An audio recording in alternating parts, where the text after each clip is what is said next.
Awesome. Okay. Thank you. Oh, all right. Great. Okay. Thanks so much. All right. Thanks. So sorry about that. Now, I'm going to try to keep the presentation a little bit short so we have more time for Q&A towards the end of it. This presentation is a little bit different to what I've done in the past or maybe what you've seen on YouTube. Today, I'm focusing a little bit more on just sort of the financing aspect and giving examples on some financing, home loan terms, recent case studies that we've got, and then some tips for buying a house, just some for the house search and whatnot. Also, today I'd like to introduce you to my two new mascots I've got for the company, Lorem and Ipsum. My wife is an artist and illustrator, and these are two characters she's created, and I've decided now that she's decided that they are going to be the company mascots. So you'll see them pop up in and out to add a little bit of color and flavor to the presentation. Still a work in progress, so any suggestions you may have for them in the future, please do let me know. Okay, so first, a little bit about myself. So I'm an Australian. I've been here for 20 years, 21 years next month. I think like maybe many of you come here for just maybe a short term or just a little stay, but you realize, wow, I really love this place. It's fantastic. I wouldn't mind staying here forever. And that's exactly what I've done. I live in Setagaya near Shimokitazawa. I have a Japanese wife with 3 little children aged 10, 8, and 6. A lot of my clients tend to be families that are either similar to me or a little bit in the earlier stages, just engaged, just gotten married, expecting their first child. So that tends to be most of my clientele who are looking for family homes in central Tokyo. I bought 2 houses myself here. The first was a brand new house in Shibuya. And then when we're having our second kid, we kind of outgrew that. So I bought a slightly larger one in Setagaya, so about just 2 kilometers further out. So yeah, all the ins and outs of, finding a place to raise your family, I've done that myself and gone through the home loan process, which is how I'm fallen into the real estate business myself. So yeah, my focus is on, largely family homes in Tokyo and the financing. A lot of the financing aspects, though, are relevant to places outside of Japan. Outside of Tokyo. But there are sometimes some certain regional areas where the rules and banks and financing will differ because as collateral, it may not be as attractive for the bank. Okay. So I want to talk first about the low interest home loans that we hear about in Japan quite often. And it feels like it's too good to be true. Okay.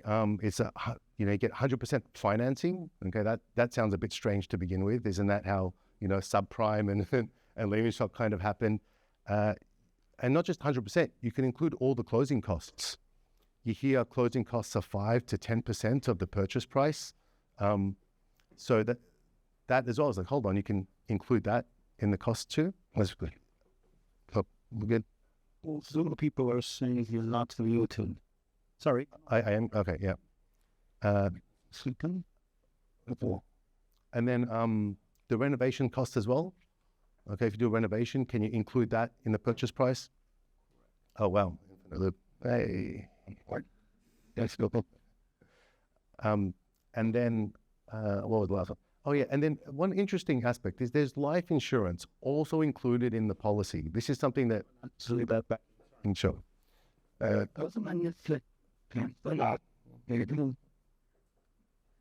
Whoops. Good. Awesome. Yeah, is that life insurance is also included in the insurance policy. So for any stage you die, the loan just goes to zero. So your partner or your spouse or whoever inherits the property debt-free. Okay. So that's really interesting. There's no extra cost for that. That's just included in the loan. It's ridiculous. Cool. Okay, so I've got 4 recent examples from the past month or past 2 months, just some case studies of actual loans that we've done for clients for homes in Tokyo.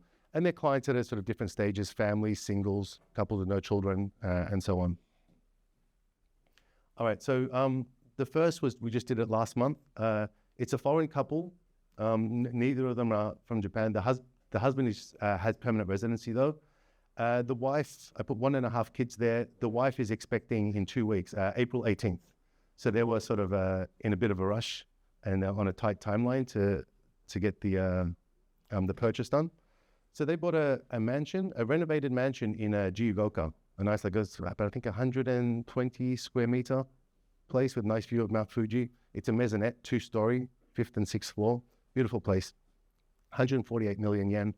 The closing costs, which are include our agency fee, all the taxes, all the transfer fees, stamp duties, even 5 years of fire insurance, fire and earthquake insurance, you can include in the loan, is about, usually comes to about 5 to 6%. So in this case, it's 5.6 million yen. The loan establishment fee, okay, was, it's about 2.2% of the loan value, okay, is the loan establishment fee. So that's 3.5 million. Yeah. In this case, even though it was a fully renovated property, the wife did not like the kitchen. She was like, it's a brand new kitchen. She didn't like the color. She didn't like a lot of the features that it had or that it didn't have. She wanted a Western dishwasher and a Western oven, which foreigners commonly want to include in a property. So after they considered just adding these items in and the modifications to the kitchen that was bought, what ended up happening was it was just cheaper, or end up being about the same, just to rebuild the whole kitchen. So even though it was brand new, they got rid of the kitchen and put another brand new one in there with all the features that they want. And that came to about 6.5 million yen.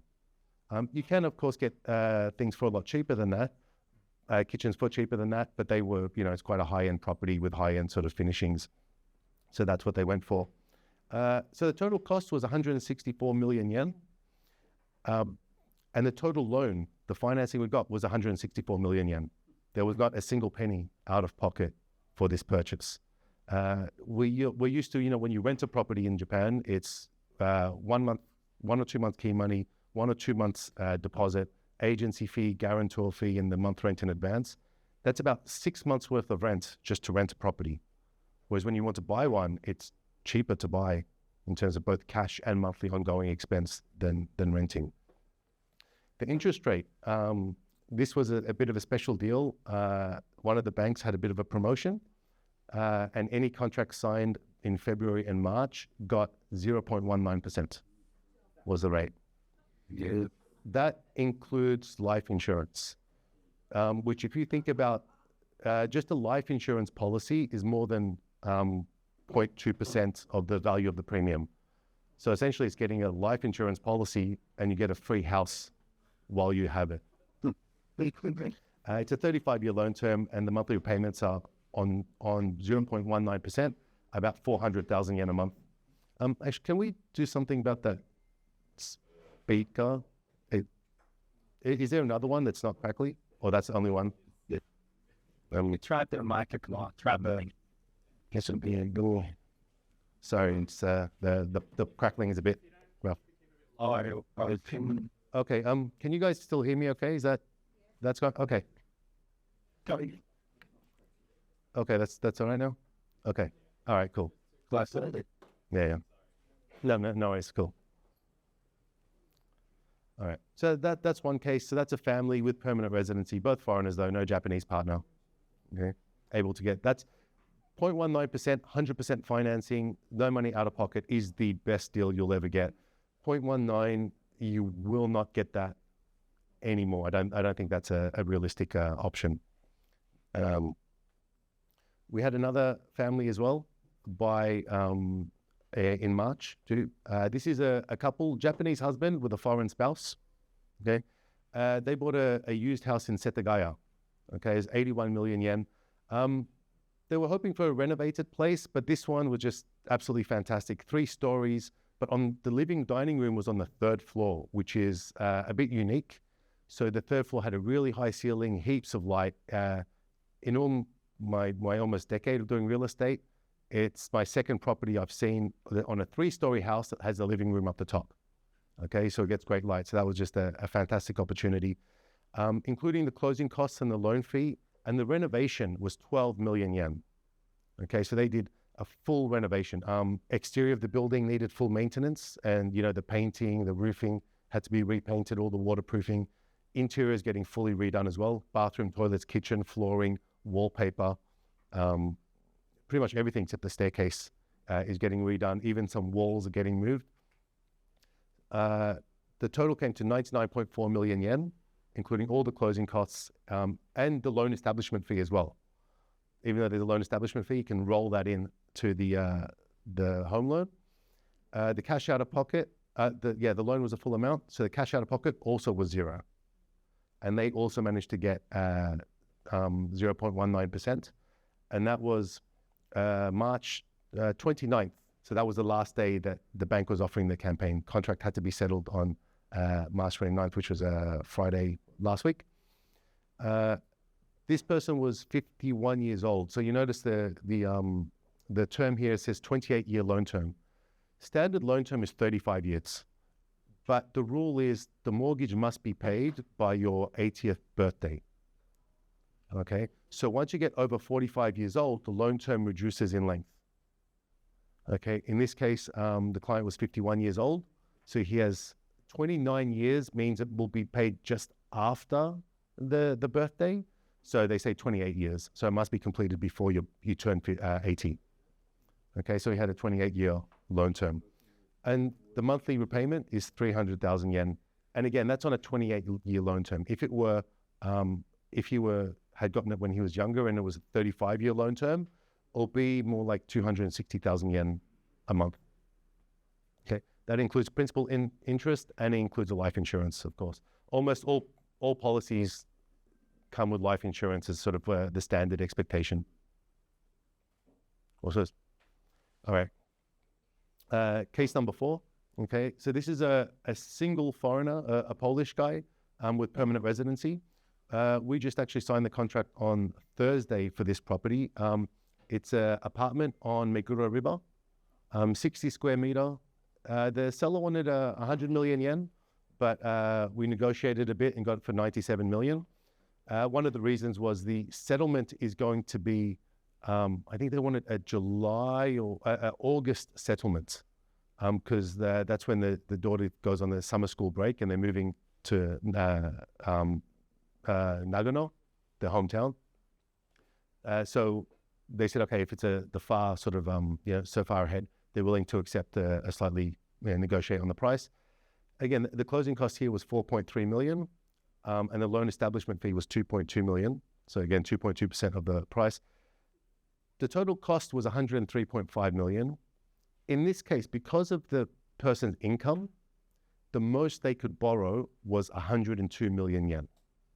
All right, that was the limit from the loan. So we were looking for properties around 95 million yen so that he could get the entire purchase without any money out of pocket. But he saw this one and he said it's fine to cover the extra 1.5 million yen out of pocket, which seems like nothing in this. But yeah, that was a reason. His income was limited at that, limited his borrowing to 102 million. In general, for how much you can borrow, your borrowing capacity, you can borrow about 8 times your annual income. Okay, so if you're on... I try to switch to wireless. Okay, so just 1 second. Sorry about that. I feel it could be the speaker, but... Okay, testing. Oh. Testing. Is that one?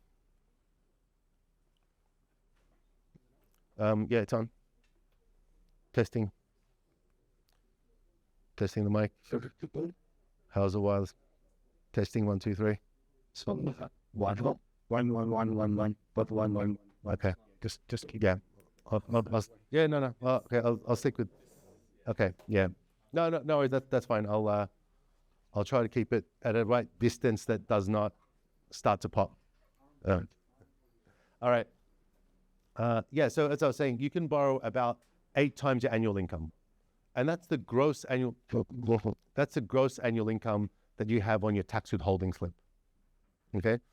So if you get paid 10 million yen a year, then there's deductions and stuff. So maybe the net comes to 8 million. You can borrow 8 times the 10 million. If you have with your spouse as well, if your spouse earns over 2 or 3 million yen and has also full-time stable employment, then you can actually combine that. So if you earn 8 and your spouse earns 5, the bank will look at it at about at 12 million total. And you borrow about 8 times. Some banks will give you about 8.5 times your gross annual income. Okay. If you're self-employed or a business owner, you're not just standard salaried, then the conditions change. Your borrowing capacity changes, like it's reduced, and getting 100% financing is also a bit less likely. Okay, it's more like 80% financing if you're a sole proprietor or a business owner. That's even for Japanese citizens. Okay, and that's something we can discuss if we have a Zoom consultation and we really sort of get down to the nitty gritty of your situation and your financing. Okay. And in this case as well, the monthly repayments, again, on almost on 100 million yen loan, is 255,000 yen. This guy just missed out on that promotion deal. So he's stuck at the blazingly high 0.29% with life insurance. And the final example, so I've tried to pull examples of like different groups, like, couples, kids, no kids. And this one here is a foreign couple with 2 children and no permanent residency. They've been in Japan for 3 years now. He's, a high net worth individual, looking at a property price of about 300 million yen. The closing costs, again, roughly 5 to 6%. So for this property, the closing cost is 14 million yen. The loan, because he doesn't have permanent residency, we're able to get 80% financing for him. So that's 240 million yen financing. So the total cost for the property, including the closing cost and loan fee, is almost 320 million. And the actual loan is 240 million, so 80% of the property value. So his cash out of pocket is almost 80 million yen, 79 million yen. Okay, so he's got to pay the fees plus the 20% for the property. The interest rate is 0.27. Again, because you don't have permanent residency, you don't automatically go to a stupidly high interest rate. If you don't have permanent residency, they would want you to put down 20% deposit. That's kind of the condition. Again, he's a salaried employee. He is 48 years old. So his loan term is 31 years. Again, has to be paid off by your 80th birthday. The monthly repayments at that interest rate on a 240 million yen loan is 560,000 yen a month, which the current rental he's living in is about 1.3 million yen a month, which is a little bit like, about 2/3 the size of this house that he's bought. Okay. And this is a house in about 4 or 5 minute walk from Utenji. Okay. So a really, really, really nice area. Oh. All right. So that's the different loan examples. I might just pause there for a moment. I know I'm going to have a Q&A sort of at the end. This is the end of the financing part of the talk. And the next part will be about the buying process and just a few tips. So I'm happy to answer some questions, but Tracy? Just a question from the survey that we did before the pay that gets to the appropriate. How warranty fixed with interest rate finance the property? Sorry, that's not right. Just yes, how is it? Right, wait.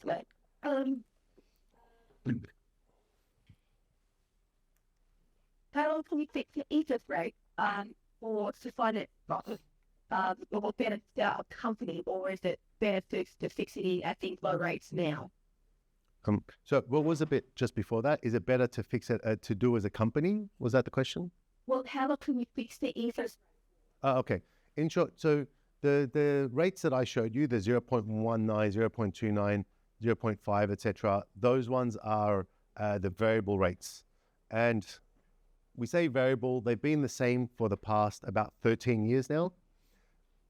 So it's been the same low rate. You would have all have heard, or many of you would have heard, a few weeks ago, the central bank increased their interest rates from negative 0.1 to 0 was the guidance rate. This hasn't really affected any of the rates. What we're seeing rather is in the short and mid-term fixed interest rates. They're the ones that have been going up over the past sort of year or 2 years. The central bank also do sort of 10-year bond yield curve management, right? So they also buy the government's 10-year bonds to control the midterm interest rates or bond yields, and that impacts like the 10-year fixed term rates. So you can actually select, to answer that very specific question, when you get a loan, you can select variable or a bunch of fixed term rates from 1, 3, 5, 10, 15, 20, and even 35-year full fixed rate. So right now, the full 35-year fixed term is about 1.7% is if you want a 35-year fixed. A 10-year fixed, I think, also about being 1.5 or 1.8. 1.4 to 1.5. It varies by bank, but pretty much anywhere between 1 year to 35 years will be between 1.4 to 2% is what the fixed rates are. One thing to keep in mind, though, which I'm not a big fan of the fixed rate option for one reason in particular. And that is if we look back at, okay, let's say, for example, 0.19. This is how this interest rate actually works is it's not that's the interest rate. That is the interest rate after a certain discount. So, for example, with this particular bank, I think it says their base rate is 1.5%. Okay, so the base rate is 1.5. If you sign up during that particular promotion period, you get 1.31% discount off the base rate. Okay, so you're getting the base rate and your loan has a 1.31% discount.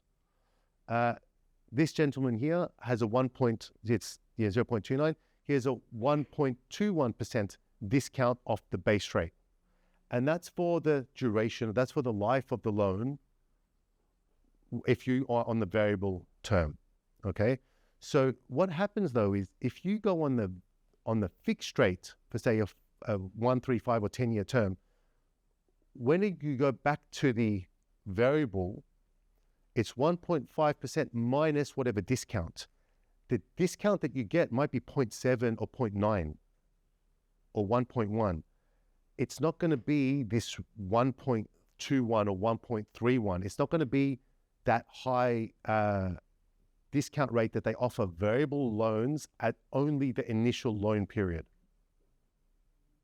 So in short, when you sign up for a variable rate loan, the discount you get applied for the remainder of the loan is higher than if you were to go on go on fixed rate first, and then at the end of the fixed rate, go to a variable.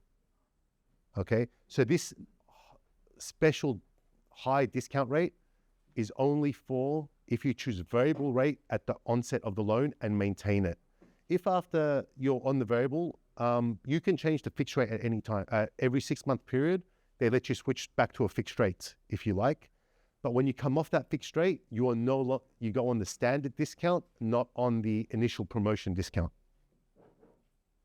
Okay. Could you share your go-to bank that are point friendly and the difference between people who buy is able to speak and understand Japanese versus not able to independently translate? Okay, so each banks have different sort of promotions and different timings for different interest rates. The two banks that support English. Okay, so I'll just read the question. So just give some information about some recommended banks, really. So the two banks that will do English are Prestia and Shinsei Bank. Okay, if you want to, and their loans are good, but their approval and pre-approval process is very tedious and time-consuming. For this gentleman, we actually had, let's see, for this guy, yeah. So their process, so if you don't speak a word of Japanese, then yes, you can go with them.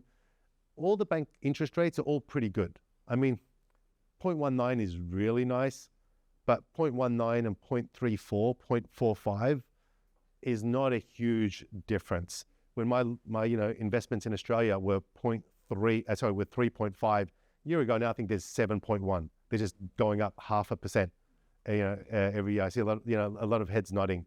So, when you look at these small numbers, you sort of analyze it, but when you just take a step back and realize where you're at, any of these deals are really, really good. And then depending on if you have permanent residency or not, there are if you have permanent residency, pretty much any bank will support you. Okay. If you don't have permanent residency, then Prestia will give you 80% financing, and there are some other ones as well. Just a quick follow-up here from the survey. Military families, people on the society, is there any chance that they're going to be able to access the United? No, I'm sorry. I'm sorry, my sofa people. You can just stay on your sofa couch. It's very tough. There is SMBC, Mitsui Sumitomo Finance and Trust, I've heard, allows SOFA status members, which for those who don't know, that's a status of foreign, that's a status of forces agreement. I think it is. It's for often the U.S. military people. They can come here they get paid in US dollar and they don't declare tax. They don't have a residency certificate here, but they live here. The banks don't recognize your non-income in Japan. Even if you live here and just work remotely for a US company, if it's not foreign sourced income, you're going to have if it's not domestic sourced income, you're going to have difficulty getting financing. I have heard that SMBC Trust and Finance is or Finance and Trust, something like that, will give it if that SOFA member's Japanese spouse has at least part-time employment in Japan, then they will loan it to the spouse. And it's interest rates between 2 and 3% on a 15-year loan term, and it's 50 or 60% financing. So yeah, there is something available. They're probably better off trying to ask other SOFA members who have maybe gotten it, because I don't have any experience with it. And also those guys tend to be in regions outside of Tokyo that I don't really cover anyway. So unfortunately, the short answer is it's tough and I can't really help with that. I'm sorry. But just, I want to go back on to the question about the different banks. SMBC, Shinsei and Prestia are okay, but they do take a long time to give financing, to give it pre-approval, or some of them don't even have a pre-approval. It has to formal approval only, and that could take 2 weeks. And if you see a property on the weekend and you want to make an offer, I'm going to see with a gentleman tomorrow, and if he likes it, he wants to make an offer, right away. You don't want to wait 2 weeks because someone else can snap it up. So we've actually got, not this guy, but similar in a similar situation with a similar bank.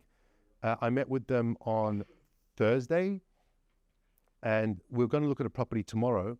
I met with them on Thursday morning to fill out the loan. Again, high net worth individual. Looking for the property we wanted to buy was 360 million yen in Meguro. It's a big house. So we've got a viewing planned for tomorrow. And we thought, okay, it's really great. He's seen it on the outside. It's got a big roof terrace, 250 square meters. Beautiful place. And he doesn't have permanent residency. He's been here for, I think, 4 years now. We did the loan application, the online loan application with one of our banks at 10:30. I went to his house. We finished and submitted the loan at noon. I called my guy at the bank, and this was with the MUFG. I called him at the bank, said, look, can you please expedite this? 4 p.m. we had the pre-approval for 200 million yen. Okay, a bit less than the 80%. The online approvals we can get right away for 200 million.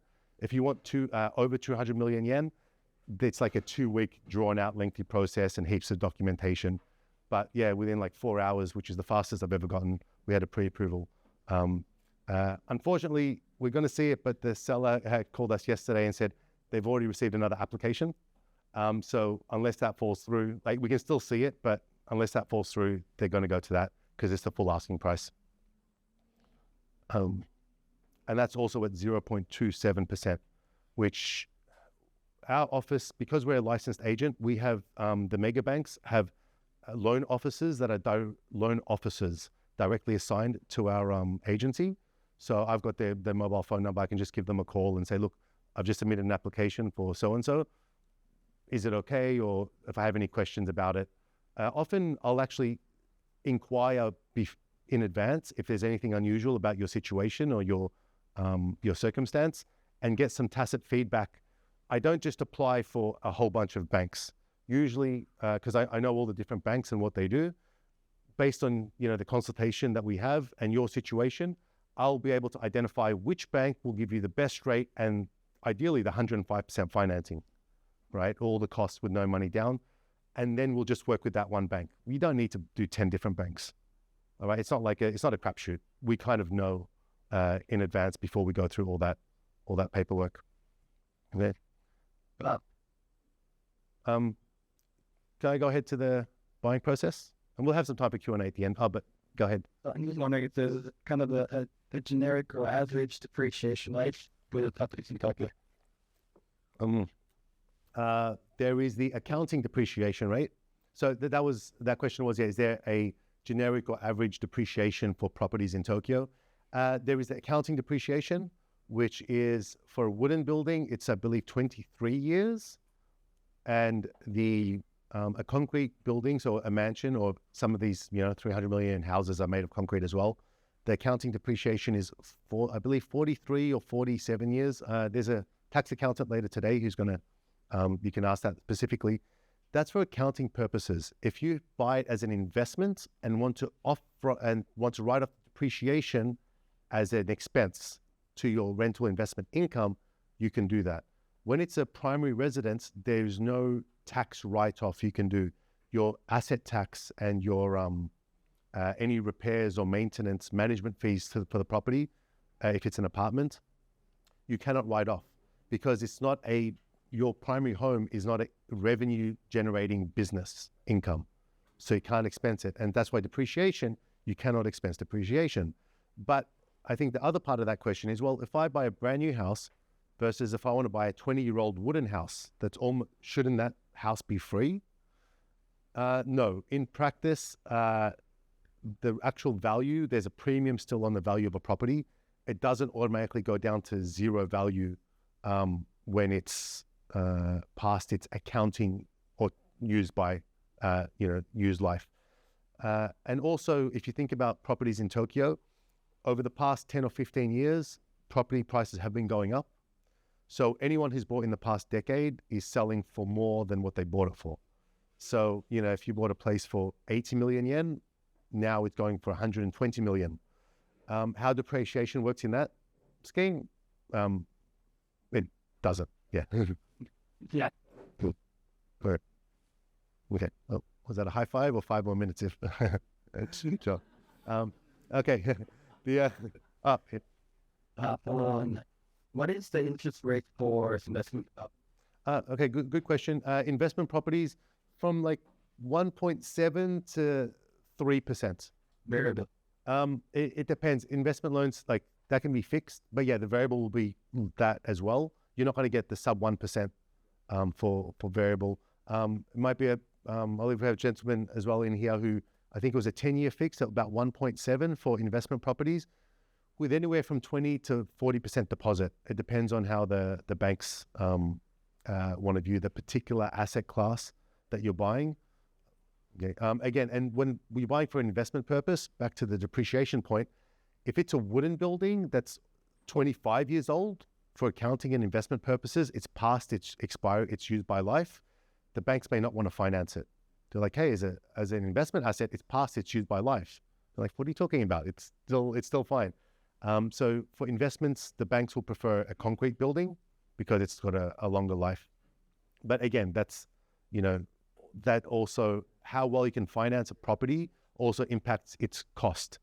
If it's something that's past its use by life for investment, and it's cash only purchase, the price is less, so the yield is higher. So there's lots of dynamics and variables involved.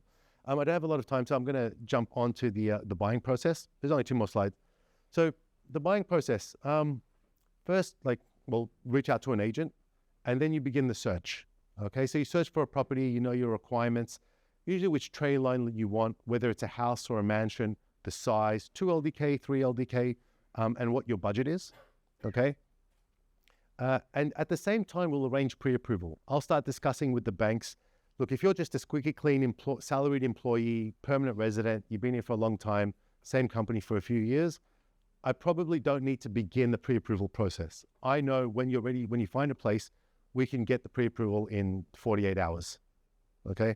But if you have a bit of complexity to your situation, then probably better we inquire with the bank and get that done in parallel with the property search. And a search, on average, we look at maybe 5 to 10 properties for a client before they're comfortable to decide on one. There are some that the first place they walk into is the one that they love.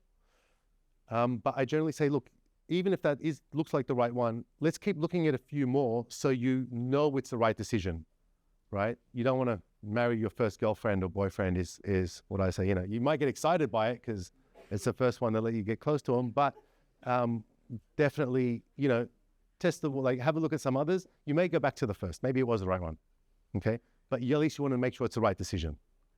Okay, so I'm happy to go through that process and spend a few weeks every weekend. We might look at 4 or 5 different properties on a Saturday. And like this client we're looking at tomorrow, I think we've got 5 viewings scheduled in the Meguro area for houses we're going to hop around to for a few hours.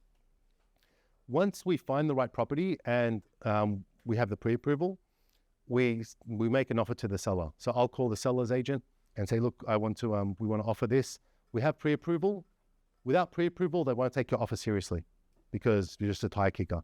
But if you have the pre-approval, we say, awesome, let's go ahead and we can negotiate. In the case with that 100 million yen property earlier in that apartment, single guy in Meguro, it was 100 million. We could say, look, we want it now. It was a Friday that we saw it. We don't want you to do more viewings over the weekend, right? We don't want someone else to come. We'll offer, initial offer was 95. They came up to 97 and said, look, if we offer 97, they'll cancel viewings for the rest of the weekend and they'll lock us in.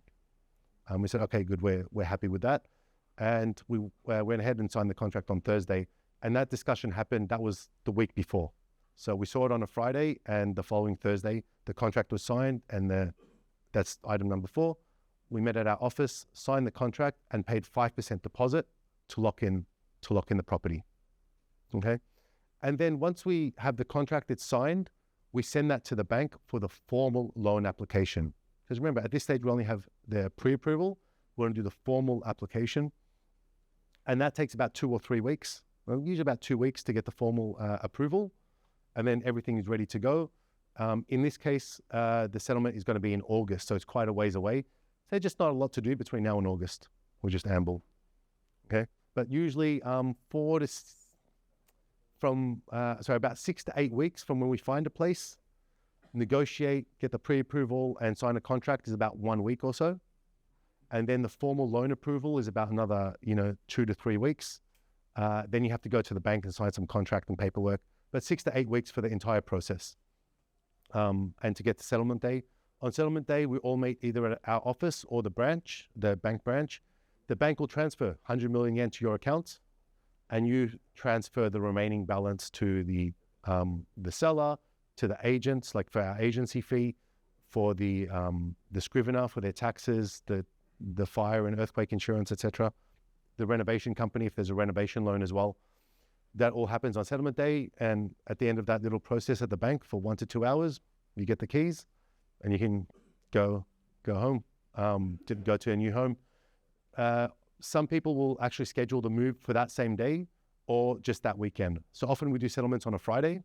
So that way on Saturday, they can move in on the weekend. They have the moving company all set and they've been packing, etc.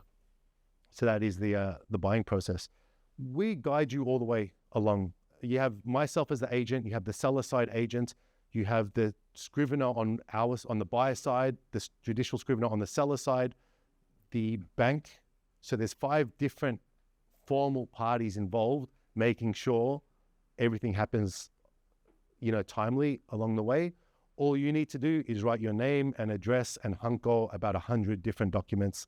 And I think just one sitting is like 10 to 15 hunko stamps you need to do. So get used to that. But there's little you can do to stuff up, because once the contract is signed, we take over all the administration and move forward with that. Finally, some search tips. Okay. Life stage. Okay. Some things to consider. Are you single, a young family, or are you retiring? Are your kids older and they're about to leave the house and you think, I'm going to retire in a bit?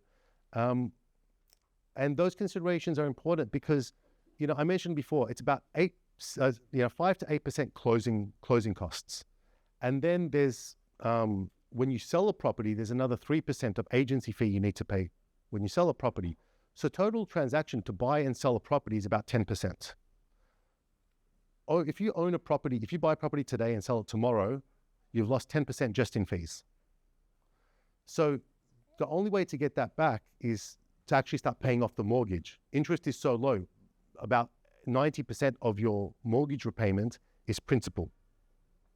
It takes you about 3 to 5 years to sort of get that back. All right. So even if you buy a property and sell it for the same price, to get that 10% of expenses, I'd say near 3 to 5 years. So when you buy a property, think about what's going to be suitable for the next 5 to 10 years at least.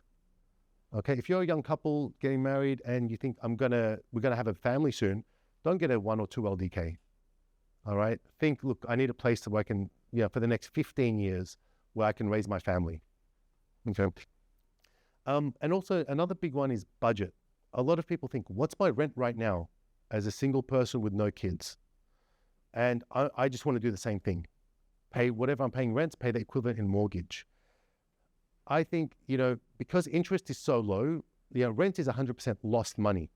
Interest is so low, most of what you pay back in a mortgage is actually, in a sense, forced savings. It's going into the equity, the principal paying off the loan of the property. So it's still your asset. When you sell it, you'll realize that cash gain. So what I tell people is when you look at your mortgage repayments, don't think of it the same way as rent. And also, often people that buy, they're maybe in their 30s or 40s, and they're still at an early stage or mid-stage of their career. If you think you've reached the peak of your income generating ability, then yeah, sure, judge by that. But if you think you're going to get more income as time moves on, you may be better off stretching yourself a little bit at the beginning, going for the slightly higher sort of budget, and although it's going to be a higher cost, because in a few years' time, your income increase should hopefully be able to cover the difference. What I see is people buy a property and after 3 to 5 years, it's like, I can afford a nicer, bigger place. But now I've got to get rid of this and do all that transaction. They bought, I feel it should have been a bit of a wiser, more thought out decision, and they should have maybe challenged themselves, especially with a young family. If the wife is going to return to work after kids, after 3 to 5 years or so, then they're going to have that more income. And every 10 million yen that you borrow is about 27,000 yen a month of mortgage repayment on a 35-year loan. So the difference between 80 million yen and 90 million yen mortgage is 27,000 yen a month. So if you think you can maybe cover that in the future, consider increasing your budget slightly. Again, it's a personal choice. You know your situation the best, but that's what I think is a fair point. I mean, did you know if these both as change primary residence and turn it into a rental property, or is it sort of like a administrative help do that? Okay, so I will touch on that because the next session that's it for that bit, and next we're on to the Q&A. So so great timing. I will jump on that in a second. So thanks for listening to that. I put this QR code up. If you're interested in buying a property, like most places in Tokyo, most of my clients, about 70, 75 million yen and above. So they're people with household incomes of like 9 or 10 million yen and above. Please, you can book a Zoom meeting with me via this QR code, or I've got it a few there. I've opened my calendar for the next 2 weeks, so you can just book. It takes generally about an hour, so it's a 45-minute booking with a 15-minute overflow, and we can sort of discuss all the ins and outs about your situation. So the QR codes are also on the side. Also, on the what's on the wall there's a QR code for my LinkedIn. So in the future, I'm going to do some like LinkedIn live sessions, which is going to be similar to this session, like hopefully every 2 weeks or so, a LinkedIn live or at our office in Ibis. So people can come similar to this, but just focus on family home purchases. A free event. We used to do them in the past, pre-COVID, then we sort of stopped. Or you can email me, Emil Gorgees@realestate.jp. If that's too long, sales@realestate.jp also comes to me. Thank you so much for your time. I will jump onto questions now. So the question from the gentleman was, could you just repeat? Sorry, there you are. Yeah, repeat that, please. Relative communities. So like your primary resident. Okay.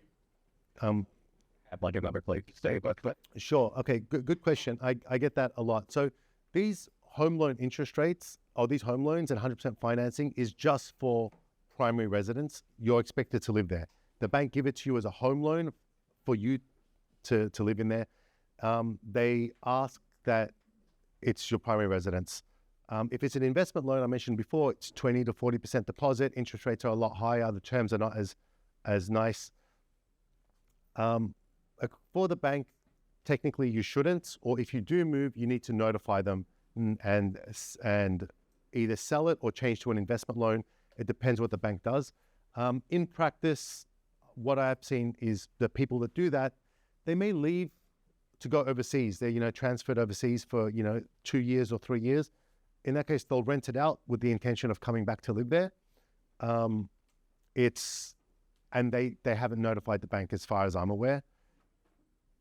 And I haven't seen cases where the bank follows up or knows that something like that has happened. So technically, no, in practice, people do that. Okay. have to get you off this. Okay.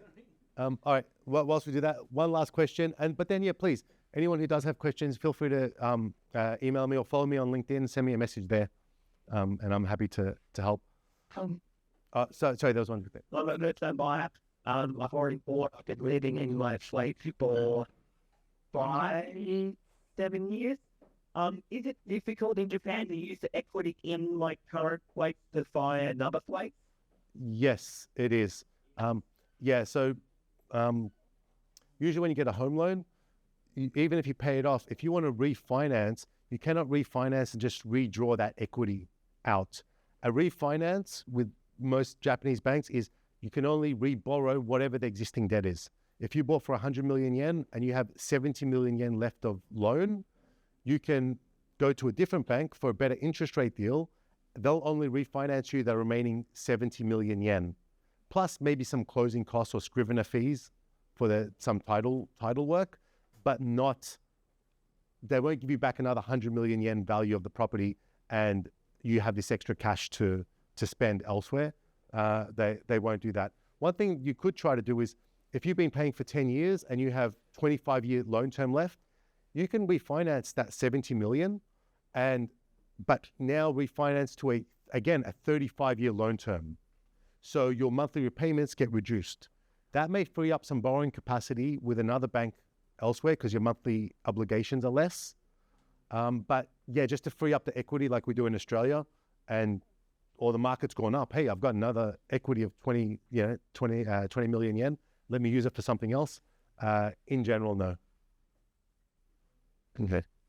I think there was one more here, and then I'll wrap up. Yes. What kind of income brackets or what kind of value for your borrowers, in the full money penny could, at the little thing like They don't usually look at foreign sourced income unless, like, if it's stable paid employments, and you're like, if you live here, you're just working remote, it's tough. Even like on 10 or 20 million yen a year, 100 grand, 200 grand a year is a bit tough. I've had some clients that have done it, but they're like, you know, $500,000 is paid locally and like $500,000 in equities and stock is paid sort of remotely, like overseas. And so they have that mixed kind of pay. But yeah, for the most part, unless you're in that kind of bracket, I haven't seen them look too favorably. Even, you know, a Japanese citizen had a guy that's working remotely for like a pizza restaurant in the US, and they do their web development. So fully paid overseas, declared in Japan, but the bank said, "Oh, it's a foreign sourced entity. We won't give a loan." Yeah, and it was a Japanese citizen actually. Yeah, so it's challenging, is what I'd say. Yeah, you could possibly get it, but it's a bit tough. Yeah. All right. Thank you very much for your time. Thank you for watching. But And now, who is the next speaker? Is that not just later? Okay. Thank you very much, Emil. We've got a few minutes break, and then we'll have to run a call and get it